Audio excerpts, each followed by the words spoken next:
हामी सामान्य मान्छेहरूले कसैको तारिफ गर्नु पर्यो, कसैलाई कोहीसँग अलि मन्त्रमुग्ध भयो, कसैसँग चाहिँ अलिकति बढी घनिष्ठता भयो र गफ गर्न मजा आउँछ, त्यो मान्छेसँग बोल्न मजा आउँछ भनेर भन्यो भनेदेखि चाहिँ हामीले सामान्यतया के भन्छौँ, हो यो मान्छे वाउ छ यार, मजा आउँछ यार यो मान्छेसँग गफ गर्दा बोल्दा, हाम्रो तारिफ गर्ने तरिका यो हुन्छ होइन।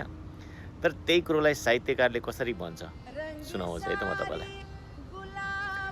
जसको वर्णन गर्न खोज्दा लाग्छ इन्द्रेणीलाई मुटुको कक्षमा थुनिने दुस्साहस गरिँदैछ, असम्भव तर स्वर्गीय एक अनुभूति।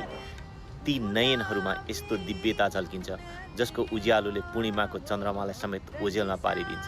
अदरको मुस्कानले मानव सम्पूर्ण ब्राह्मणलाई न्यानो लोरी सुनाउँदै निन्द्रा दिने प्रयास गर्दैछ। हाँसोको लय यति मधुर, यति मोहक, जसको स्पन्दनको वसन्तका फुलहरू फक्रिन र पवनका सङ्गीतहरूमा चराचुरुङ्गीले नयाँ गीत कोर्न थाल्दछन्।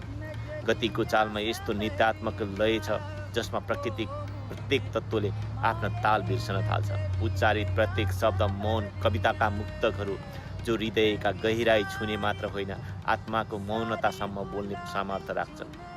सिर्जनाकर्ताले सारा सौन्दर्य, माधुर्य र ममताको एकै कलेवरमा अर्पण गरी सृष्टिको सिमाना नै पुनः परिभाषित गरेको हुन् जस्तो।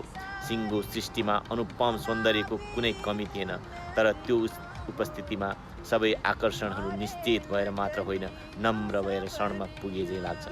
एक अघोषित कविता जो जीवनमा एक पटक मात्र प्रकट हुन्छ र त्यो अनुपमको साक्षात्कार पाउन जीवनको सर्वाधिक पवित्र आशीर्वाद पाएको महसुस हुन्छ भनेर एउटा प्रेमिकालाई या प्रेमीलाई साहित्यकारले यसरी वर्णन गरिदिन्छ कि सुनिरहँ पढिरहँ लाग्ने त बनाउँछ। अब यिनीहरूलाई हामीले एक सेल्युट त गर्नै पर्छ यसको लागि।